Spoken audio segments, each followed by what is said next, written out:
नमस्कार मित्रांनो, सूर्य मावळतीला चाललेला आहे आणि इथं झाडांच्या सानिध्यात ही सायंकाळ स्वच्छ सुंदर हवा मनमोकळा श्वास घेऊन अवतीभोवती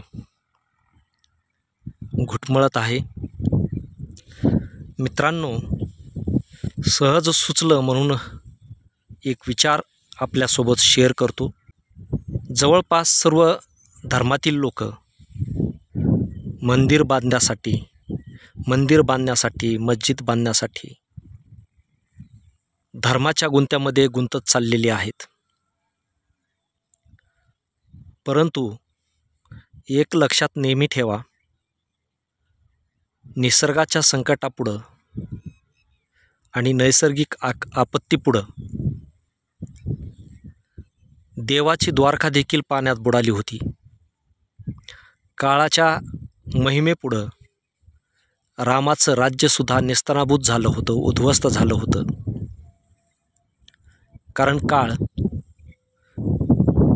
कुठल्याही पाऊलखुणा मागे सोडत नाही, त्याचे उरतात ते फक्त अवशेष.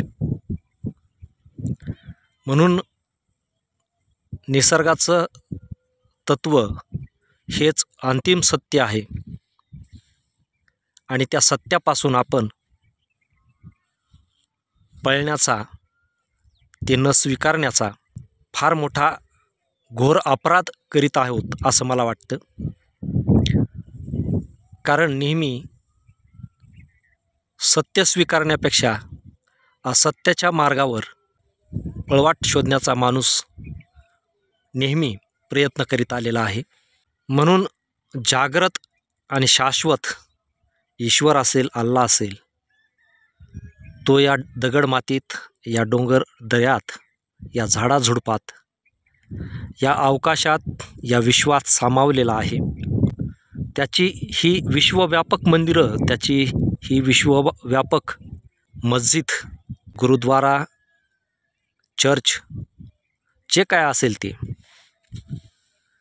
ते सोडून आपण दगडमातीची, बंदिस्त भिंतीची देवालय सुशोभित करतो. हे कुठंतरी मनाला न पटण्यासारखं आहे. आणि मग याच्यावरती आपले कष्ट, आपला पैसा, आपली वेळ आपण खर्ची घालत आहोत आणि येणाऱ्या पिढ्यांना देखील खऱ्या ईश्वरापासून परावृत्त करत आहोत असं मला वाटतं. आणि म्हणून जर खरा ईश्वर पाहायचा असेल तर या निसर्गाची, या सृष्टीची सेवा हेच खरं माध्यम ईश्वरापर्यंत पोहोचायचं आहे. आणि त्या वाटेवर चालण्याचा संकेत जे काही ईश्वराचे दूत म्हणून या पृथ्वीवर आले त्या सर्वांनी दिलेला आहे.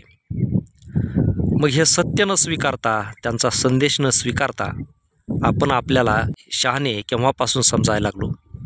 असो, हा विचार माझा वैयक्तिक आहे, माझ्या मनात आला. तुम्हाला पटेल अथवा न पटेल, परंतु तो आपल्या समोर मी मांडला. तो कितपत योग्य आहे, कितपत नाही, ते आपण ठरवावं. या निमित्तानं एवढंच. धन्यवाद.